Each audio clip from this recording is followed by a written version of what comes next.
Assalamualaikum warahmatullahi wabarakatuh, Ananda semuanya. Ketemu lagi kita dalam proses pembelajaran. Nah, hari ini kita akan melanjutkan materi yaitu tentang teori tumbukan. Kemarin kita sudah mempelajari tentang materi konsep laju reaksi. Sebelum kita masuk ke materi, Ibu ingin menjelaskan terlebih dahulu bagaimana sistem pembelajaran kita. Nah, seperti kemarin, kita menggunakan model inquiry terbimbing dengan proses pembelajarannya dengan sinkronus dan asinkronus. Nah, untuk tahap orientasi, eksplorasi, dan pembentakan konsep, itu akan Anda lakukan secara asinkronus. Jadi, untuk tahap orientasi, eksplorasi, dan pembentakan konsep, itu harus Anda kerjakan sebelum jadwal kelas. Sedangkan untuk tahap aplikasi dan penutup, itu akan dilakukan secara sinkronus atau pembelajarannya dilakukan sesuai dengan jadwal kelas. Oke, kita masuk ke materi. Hari ini kita mempelajari tentang teori tumbukan. Ya, berbicara tentang teori tumbukan, apa itu teori tumbukan? Nah, menurut teori tumbukan, ketika suatu molekul itu bertumbukan, itu akan menghasilkan suatu reaksi atau dapat bereaksi. Nah, untuk lebih jelasnya, silakan diamati gambar berikut. Di sini ada satu molekul NO. Nah, yang NO itu yang warna merah dan biru, dan ada 16 molekul O3. Yang O3 itu adalah yang merah ini. Nah, ketika satu molekul NO ini bertumbukan atau bertabrakan dengan molekul O3, bertumbukan ke sini, terus bertumbukan lagi ke O3 yang sini. Maka ketika satu molekul NO, itu akan terjadi dua tumbukan dengan molekul O3. Nah, bagaimana kalau jumlah NO-nya kita naikkan seperti gambar yang B? Ketika dua molekul NO, NO-nya ada dua, dia akan bertumbukan juga dua kali untuk satu molekul NO-nya. Berarti kalau dua molekul NO-nya, dia akan bertumbukan sebanyak 4 kali.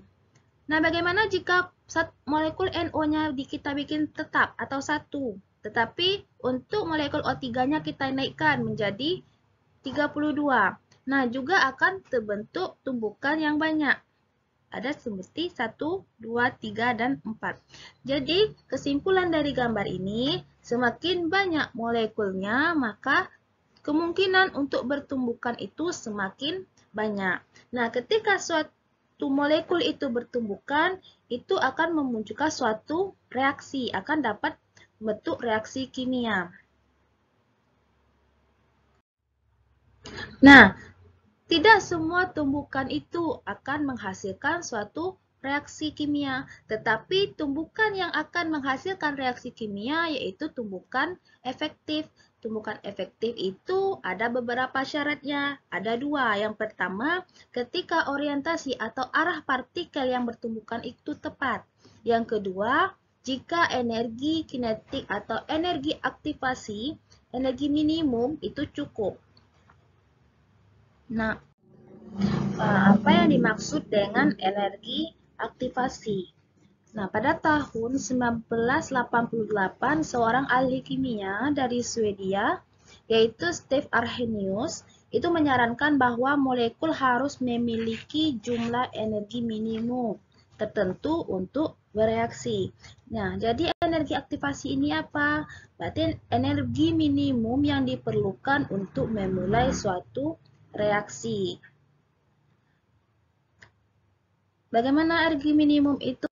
Silakan diamati gambar di bawah ini. Nah, di sini kita analogikan seperti pemain golf. Pemain golf ini dia akan memukul bolanya melewati bukit sehingga masuk ke cangkir ini. Nah, bukit ini adalah penghalang antara bola masuk ke cangkir ini. Nah, ketika pegolf ini memukul bola dengan kekuatan atau dengan energi yang cukup, maka bola akan melewati bukit ini, masuklah ke cangkir. Tetapi ketika pegolf ini memukul bola, tetapi energi yang dia berikan terhadap bola itu tidak cukup, maka bola tidak akan bisa melewati bukit dan akan kembali ke bawah lagi. Nah, dalam reaksi kimia juga seperti itu. Misalkan di gambar ini ada keadaan awal yaitu A dan B bereaksi ditambah dengan C. Nah, A dan AB ditambah C ini akan membentuk suatu produk atau keadaan akhir jika energi yang dibutuhkannya cukup atau energi minimum untuk bereaksi itu cukup. Ketika EA, yang bukit ini kita misalkan dengan EA atau energi minimumnya, ketika energi minimumnya cukup, nah ketika energi minimumnya cukup untuk naik ke atas ini, maka akan terbentuklah keadaan akhir menjadi A ditambah BC. Namun jika AB ditambah C ini tidak memiliki energi yang cukup untuk naik ke atas, maka dia tidak akan bisa terbentuk ke keadaan akhir, dia akan kembali ke keadaan awal. Nah, seperti itulah energi aktivasi. Oke, sekian dulu penyampaian materi dalam video orientasi ini. Nah, semoga Ananda semuanya bisa memahami apa yang Ibu sampaikan. Nah, untuk selanjutnya silakan Ananda kerjakan tahap eksplorasi dan pembentukan konsep yang ada pada Moodle. Silakan dikerjakan dan diisi sebelum jadwal pembelajarannya ya. Oke, sekian dulu. Assalamualaikum warahmatullahi wabarakatuh.